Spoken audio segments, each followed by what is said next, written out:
সকলকে জানাই পৌষ পার্বণের শুভেচ্ছা। আজ যেহেতু পূর্ণিমা ছিল, সকালবেলা নারায়ণের সিঁড়ি দিয়ে দিনটা শুরু করেছিলাম।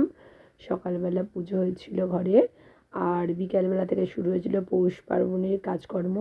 দেখো, ধানের শীষের সঙ্গে সর্ষে ফুল আর মুলো ফুল বেঁধে নিয়েছিলাম। তারপরে সন্ধ্যেবেলা বসেছিলাম মায়ের পুজো করতে।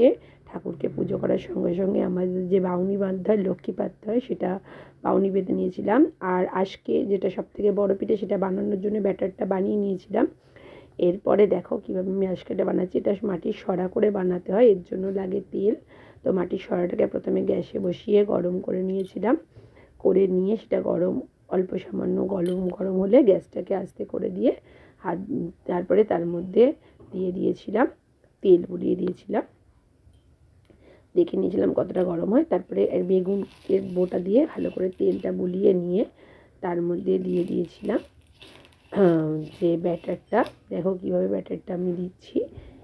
এর মধ্যে যে চাল আর ডাল দিয়ে যে ব্যাটারটা বানিয়ে রেখেছিলাম, সেটাকে এক হাতা করে ছোটো হাতার এক হাতা করে দিয়ে দিয়েছিলাম। এই পিঠেটা অ্যাকচুয়ালি খেতেও ভালো লাগে, বাড়ির সবাই খুব ভালোবাসে বলে এটা বানানো হয়।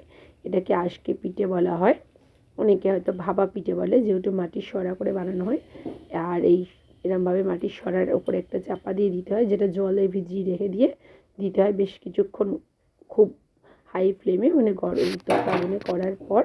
তারপর এটা একবার খুলে দেখে নিয়েছিলাম যেটা কেমন হচ্ছে। এটা বেশ ওপর থেকে সিদ্ধ হয়ে গিয়েছিল। তখন এটাকে আস্তে করে খুন্তি করে তুলে নিয়ে এটা অটোমেটিক্যালি উঠে যায়। দেখো বন্ধুরা, এইভাবে বানিয়েছিলাম ভাপা পিঠে। এছাড়া আরও অনেক রকমের নানান পিঠে আজকে বানিয়েছিলাম। তো সকলে দেখে জানিও কেমন লাগলো আজকে।